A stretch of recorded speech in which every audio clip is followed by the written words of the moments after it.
Yo, welcome back to another episode of the Celtics Chronicle with me, your boy, Adam Taylor. I'm joined by my homies, compadres, co-hosts in crime, Mr. Mike Weber and Mr. Tim Shields. What's popping, y'all? Nothing much, man. Good, fellas. So the last episode we put up, we were looking at potential free agent guard targets. We're doing like a mini series. This kind of ties in with the Celtics Chronicle newsletter. The newsletter is probably 2 or 3 days ahead of each episode because it's just different targets. I'm actually kind of diving into, guys. This is more of a wish list. And with that being said, go subscribe to the newsletter. While you're here, you might as well subscribe to the channel too. If you're new, welcome. Thank you very much. So we're just going to dive in. I know that we've all kind of been speaking off air that the Celtics are stacked at the wing spot. It's arguably, if not definitely, their strongest position. None of us here are really expecting them to go and make a play to bring in another wing. It'd be overkill. But if you're going to look at free agents by position, you can't just ignore a position because it's where the team's strongest. So with that being said, I know that Mike, you made a wish list, and the last episode we kind of just ran through it. This time I'm going to kind of lead it a bit of a different way, just so it doesn't feel formulaic. With that, I want to start by talking about John Collins. John Collins is a guy that the Celtics have had interest in on and off for the best part of 6 years. From when he was in Atlanta, he was in Atlanta for a little bit longer, went to Utah. You felt like he might get moved to Boston from Utah with Danny Ainge connection. Then he went to the Clippers this year. Defensively, he gives you some versatility. Offensively, he can stretch the floor. He's explosive, can rebound, can plug and play in areas where you could argue that he'd be an upgrade off the bench over the guys that Boston already has. The question is, one, is he worth using the mid-level exception on given the depth Boston have at the wing position? And two, is he a better player than what Hugo Gonzalez could become? And would you rather give those minutes to Hugo? Because that's the biggest question for me. If you're bringing in a wing, would you be willing to kind of forego some developmental minutes for Hugo because this guy makes such a big impact for you that he's going to put you closer to a championship now? So I just want to start with John Collins there because I think that Collins has been a guy that we spoke about so much on and off over the years. And this is a really good opportunity to kind of have a discussion whether you'd want the Celtics to bring him in this year. All right. I think he's like the wing version of Vucevic, where like I feel like his name has been mentioned in Celtic trade rumors forever, infinitely. What was his last contract? Like in the mid-20s? Yeah, so it was sizable, to be fair. So I'm just pulling it up now. John Collins, thinking about the economics of it with the MLE. Yeah, so it was a 5-year, $125 million deal, worked out at $23 million on his first year and incrementally escalated up to 26.5, which is what he earned this year with the Clippers. Because he's definitely like, when you think about switchability and being able to guard up and down, he certainly has the skill and athleticism to do that. Not to cut into any of this, but I guess the original premise would be, what do we do with all these onside wings, right? But having said that, John Collins would be an awesome addition, especially if he's willing to take a little bit less money than he's been getting the last few years, right? I think that's the caveat, right? Is that he's not going to get in that same ballpark. And I mean, I think the thing that I would like about Collins is I think he gives you a little bit something different compared to guys like Baylor Shireman, guys like Hugo Gonzalez. I think he gives you a little bit more physicality in a way that you don't necessarily have right now. And it's not necessarily an issue in my mind because I think that the Celtics have to start getting younger on the bench. But I like the idea that Collins brings in some experience and he's played in a couple different environments now under different coaches. And I just think it gives you a little bit more flexibility, at least between the 4 and the 5. I don't know how much I would imagine him playing like small forward. I could see him playing small ball 5. I think that's an intriguing idea, at least, because it's something he's had a lot of experience with at the pro level. But I don't know. Celtics could make it work there. I don't think it's the worst person to take a dice roll, but I think, like you said, Mike, just the price. What's that contract going to be? And will it fit in the full MLE? Is it going to take all that money up? Are you putting all your eggs in that basket for that to work out? And this is the problem, right? Like the MLE is going to hard cap you at the first April, and I think I've fully bought into the fact that the Celtics are going to be hard capped anyway. If they use the TP, it's going to do the exact same thing under the new CBA.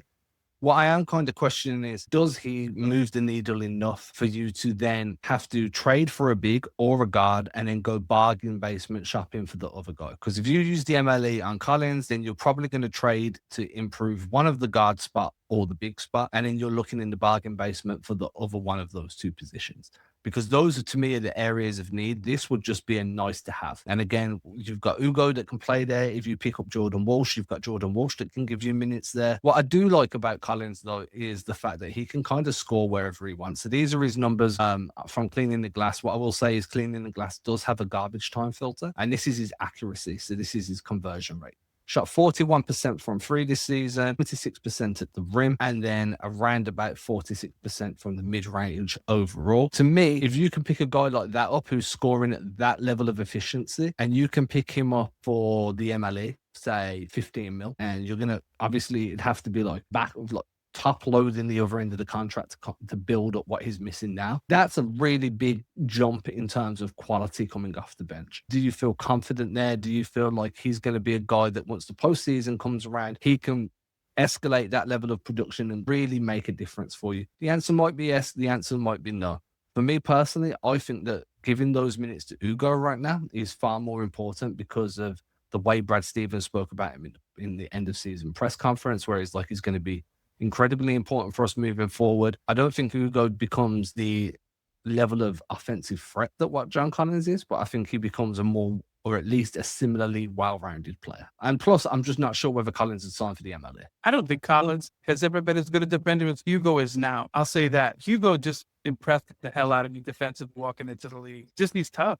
He wants it. He's not afraid of the moment. I mean, I don't, put it this way. I don't see Collins causing Cat or Embiid fits, even though he's 4 inches probably bigger than Hugo, or close to. I'd say that, I mean, look, Collins has had some good defensive seasons. I'm just looking at, I think it was his last year with Utah. When he was on the floor, they were 0.5, 0.2 points, 0.2 points per 100 possessions better. Mm-hmm. And then if you look when he was off the floor and defensively, they were 7 points worse per 100 possessions. So he like single-handedly dragged that team up when he was on the floor. He was playing some incredible two-way basketball for that last year in Utah, which I think is part of the reason why they were able to flip him to the Clippers in the first place. But you are right. I think that Ugo's probably a little bit more positionally versatile. He's probably a little bit more physical. I don't know whether I'd say he's a better athlete than John Collins, but I think that he could be comparable down the line. So, look, I kind of jumped in and kind of killed your flow there, but from where I'm standing, I don't think Collins is a bad defender. I do just think Ugo has a higher ceiling on that side of the ball. You know, I appreciate your statistical perspective. It is. They don't lie. I just think I'd be lying to this everyone if I said I watched a ton of Jazz games last. But I don't think a lot of people did. Their bands are great. I think Ace Bailey found that out quickly. What a good coach they have there. But I think it's cool. I think he'd be a nice. I think I would qualify him as a luxury purchase. Can I just say that I watched more Secret Lives of Mormon Wives than I did Utah Jazz games. Right. Yeah. I watched more. That's if I'm talking about something that I was watching from Utah, it was Secret Lives of Mormon Wives, because that my wife just digs on that shit. I watched more of that than I did the Jazz. So I'm just putting it out there. Maybe I'm not alone. Maybe I don't know. Maybe I'm kind of making myself look silly here. Tim, what do you think? I think late night Jazz games I'll probably watch. Back during my old job when I was getting out late, if they were on, I'd be like, yeah, sure, I guess I'll watch the Jazz play. They have some exciting young players, but I tend to agree. I don't think by reputation John Collins is a good defender. I think he improved when he needed to, and I think Utah sold at the right time with him, especially when he's got a couple years left. He's not a guy that you think is going to be part of the future there, and I think right now the kind of contract he's going to get on the open market is going to be what you'd expect for a guy of his experience and age. He'll probably get at least $15 million, and I think that's okay. You know, it just depends on the environment and the role. I think that goes for a lot of guys, but I don't think it's a bad fit here. I just think it depends on what you're trying to go for.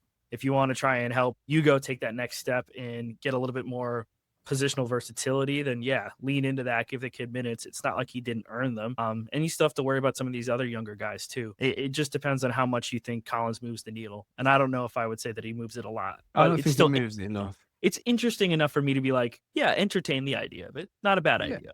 I think that's where I sit with it. It's like he moves it enough to be intrigued, but not enough for me to be like it's worth sacrificing Ugo's playing time. And look, if it's not Ugo's playing time that goes down, it's going to be Jordan Walsh's or somebody else's. I think out of all the young guys, Shireman and Ugo are the guys that I really think need to be key parts of the rotation next season. With that being said, another name, and this one is from our boy, Mr. Mike Webber. So, Mike, I'm going to let you jump in once I've named him, and I'm just going to say why I like the idea, is Luke Kennard. And I think that if you're not sold on the idea of finding a good guard that can give you creation, in the like in free agency or on the trade market, you don't feel you're going to get good value for what you're spending, which I actually think the guard section of the free agency market is the strongest section this summer. You've got Kobe White, you've got Anthony Simons, you've got Colin Sexton. I think I'm missing a couple of guys. Ayo Dosunmu, that was a guy I was missing. It's a strong guard free agency. But if you were going to be like, hey, we're going to play with wing ball handlers and we're going to have a guy that can go down to the 2 and play at the 2, play at the 3, then Luke Kennard is a guy that you could look at. And I think Luke Kennard, he really shone for the Lakers after moving there. I think that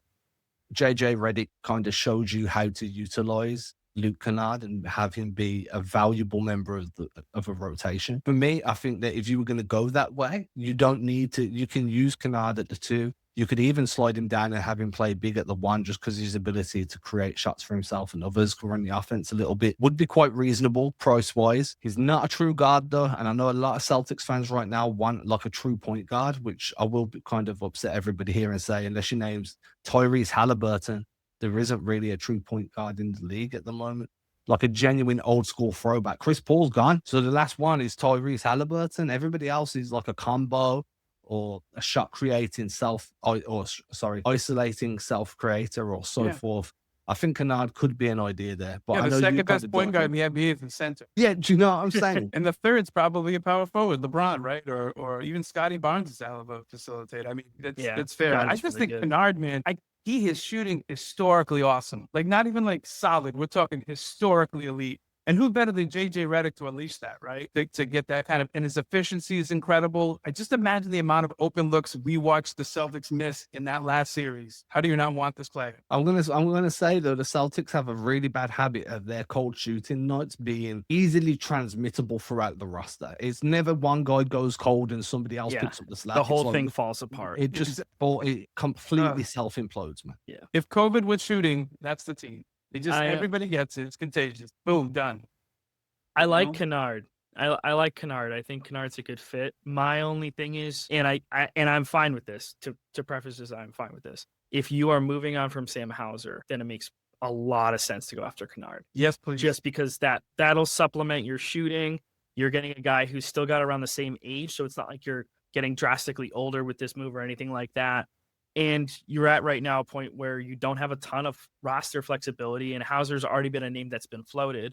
You sort of saw people talk about that when they drafted Baylor Shireman, potentially seeing, hey, this is a guy we're bringing in with shooting and size. He's another wing. Maybe that's a Hauser replacement. Kennard would be an improvement, I think, in that regard. You'd be getting more out of him just from, as you guys were talking about, just the playmaking aspect alone is something that Hauser, it's not that Hauser is incapable of doing it. It's not something he's excelled at. It's not something that you look at a player and say, oh, wow, he really does great in this department. He's kind of shooting and that's it. And if Hauser is having a bad shooting night, we've seen it this past season, you're not getting much else. I think Kennard helps a little bit more in that regard. What I will say is I'm a big Simon guy. I think Simon can do what Kennard does and give you some crazy defense.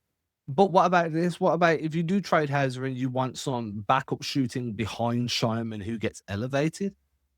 What about Doug McDermott? Because he's a free agent. He's older, so he's just going to be, I'm talking low minutes, come in, catch and shoot, space the floor, just be a volume 3-point guy when needed. Creighton Blue Jay connection. Cheap, dude. He's gonna. I don't expect him to pick up anything more than a vet min if he stays in the league, and he's on the free agent market this season. So it's been a name that I've floated around in my head a little bit, just because I'm like, hey, if you do move on from Hauser, you're gonna want to elevate Shireman's role, but you're still gonna want another shooter behind him as your just in case, right? And I think McDermott could be that guy. Dougie Buckets. McBuckets. Do you remember that when it was McBuckets for a while, right? I'm not just imagining that. Yes, it was McBuckets. It was. And he was the PC killer when he was at Creighton. He was like Shireman before Shireman. He was just an amazing college player, especially worked under his dad at Creighton. And it feels like a Joe Mazzulla edition, right? Just a guy that's going to be able to knock down threes at a high rate that would be willing to sit on the bench for long stretches of the season.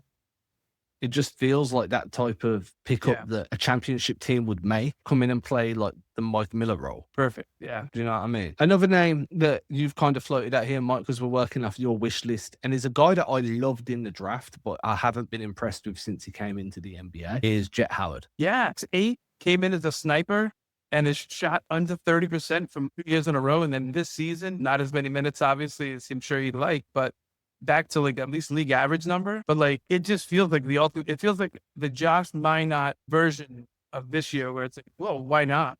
I see what I did there. Why not? Why not?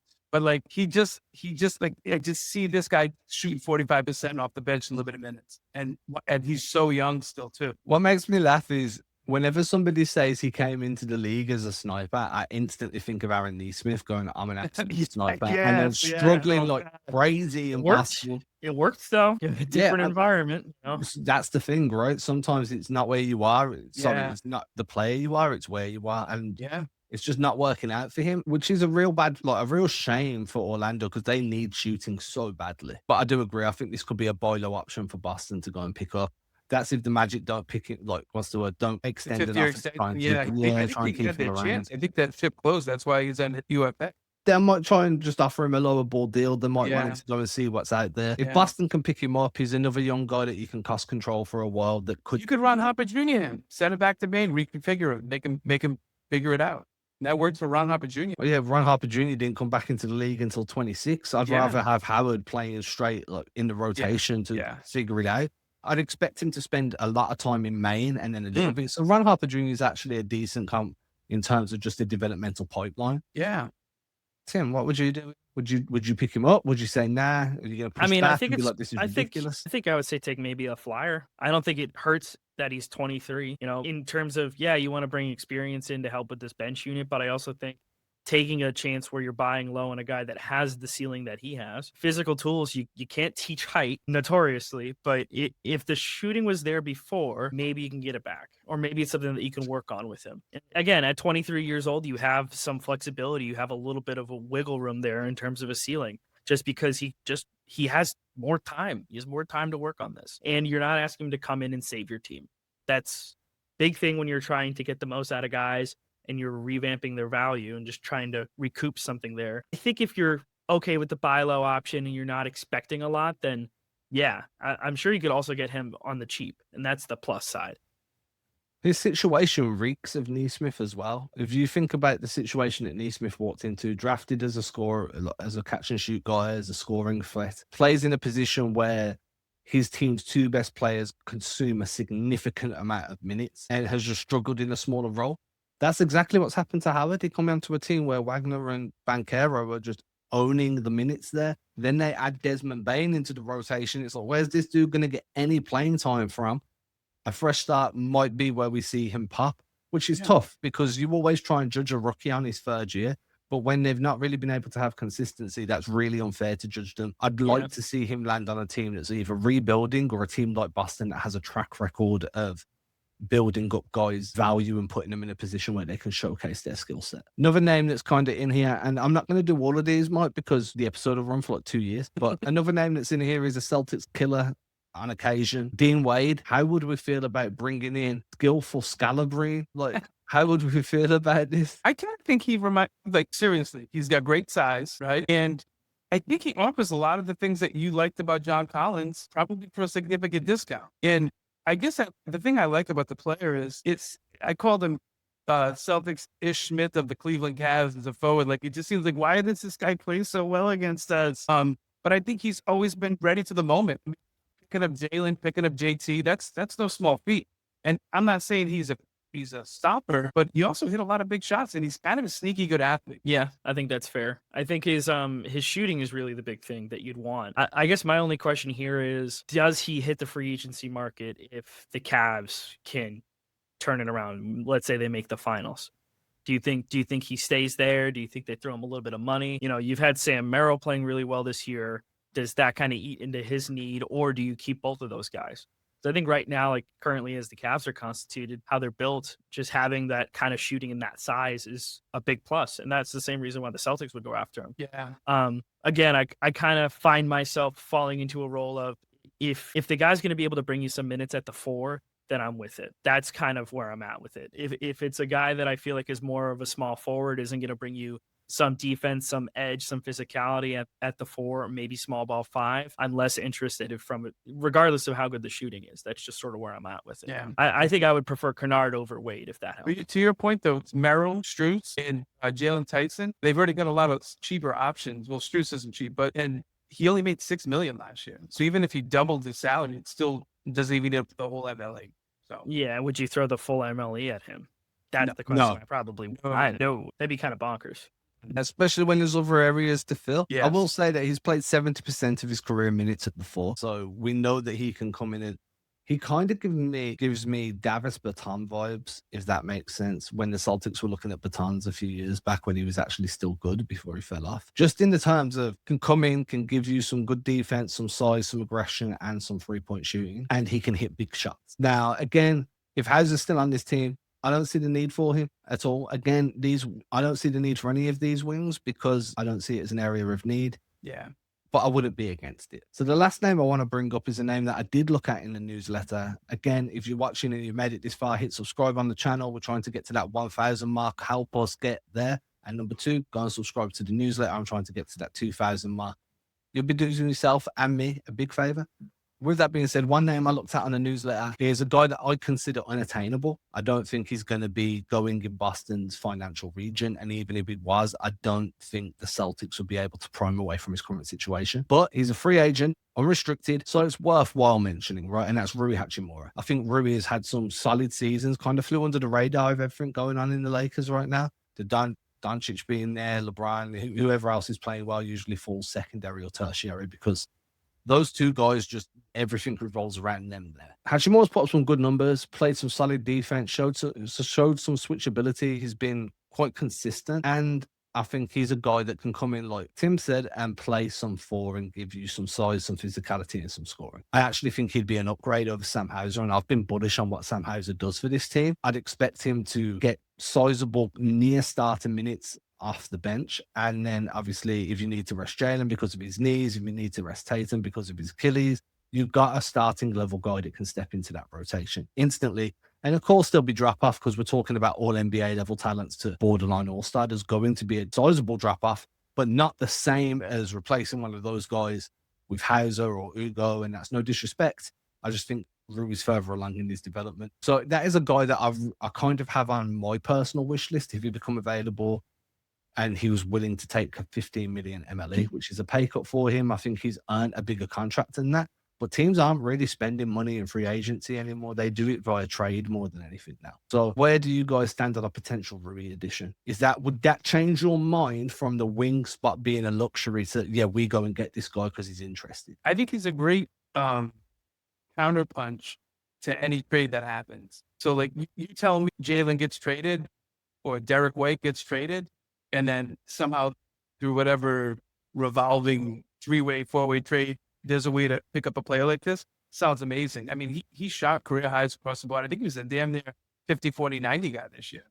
He was, and it's a plus athlete and has always played well, and he's physical too. So, but I mean, I think he's more likely to be, like you were saying, some form of a offshoot of a trade or a deal that happens.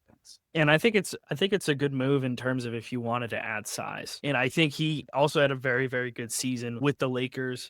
In terms of his overall career, just definitely taking a big step forward.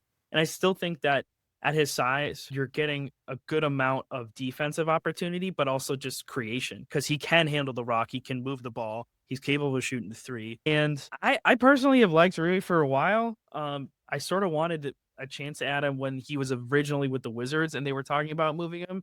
And then he ended up getting moved to LA for really cheap, and he's been there ever since. But I think that if I'm him, I probably would take more money and stay with the Lakers just because LeBron is either leaving in free agency or he's got maybe 1 year left in him. I don't think he's going to stick around too much longer. And there's even talk of him maybe trying to go back to Cleveland. So does that, regardless of whether it's this year or next year, if Rui signs a new deal with the Lakers, he's going to have a bigger role with that team than he would be able to get in most places that could pay him, at least the ones that are like worth going to. This is exactly the kind of thought process that led me to think that he's a pipe dream. But again, he's, in my opinion, the best wing/forward on the free agency market. So we'd be remiss Agreed. not to bring him up. Yeah. I think considerable margin between him and everybody else on that free agency market. Is LeBron a wing? Just curious. Safe LeBron's word, everything. Yeah. Like, but also unattainable. He's not coming to Boston, but like No. you keep hearing the whole like, oh, I'm willing to sign for the veteran minimum. You for could the rate. talk about LeBron as a guard, as a wing, Yeah. as a center. You could talk about him as literally any of them. Yeah. And people will push back, but there's a fair argument to be made at every position. Yeah. It's What very about rare. Norm- I like the minutes. Norman Powell? Norman Powell's a wing, but he's restricted. I've tried to keep the. Is he restricted? No, he's No. not restricted. He's unrestricted. No, he's not. Yeah. Yeah, Norman Powell's another guy that I'd want as well. But again, he's coming off his first All-Star he's 33. appearance. That's fine. I don't really care because he'll be Okay. coming off the bench. I mean, Adam, I care. I'm not judging. I care in the sense that you can't build around him, and I wouldn't be offering him an extension if he already was on a contract. But unlike a 1 to 2 year deal, MLE, fine, I'm cool with that because of what the season he just had. He's just made his first All-Star appearance. Yeah. But for that reason, I expect Miami to try and keep him around. Yeah, you would think. It's kind of why I didn't bring him up, but that's a good point. If we're talking Rui, we need to talk Norman Powell, and that's a question. I still think Rui is the best wing forward free agent on the market. With Powell in that mix, do you agree, or would you rather than go for Powell? I'd say Rui. Yeah. I'm really upside, strength, size. And look, this for anyone watching, this isn't us doing what that guy did on Twitter a few years back, where he's like, trade Tatum for Rui Hachimura because he's the next Giannis. What is it, Dakota from Braintree? I remember that. Yep. Oh man. Oh, that's not us Worst saying thing this. he's had, but he's He's had some stink. And It's- that's I mean, not us saying that. In his defense, they did trade Kuzma for him, so it's similar to Tatum. sort of. If you remember that stuff, rookie. Yeah, I remember that. I mean, but that died out. This Giannis, this Hachimura thing, still circles from time to time, because it was that bad of a take. But anyway, we're not saying that. We're saying if you can pick him up as a supplementary piece, do that. Yeah. Don't trade your shit for him. Pick him up as a supplementary piece. With that being said, everybody, make sure you show us some love. To my boy, to my right, we got Mr. Tim Shields. To my left, we got Mr. Mike Weber. Down below, you've got the link to the newsletter. And of course, you've got a subscribe button in front of you that you should be smashing to make sure you do not miss any episodes of the Celtics Chronicle. If you go back a few episodes, you'll see we had Evan Turner on the show. Scroll further down, we've had Nate Robinson. We've had former big man, Rui Hibbert. I forgot who his name was. I'm sorry, Roy. Please accept my apologies. We're out here trying to grow this channel. Show us some love, everybody. Deuces.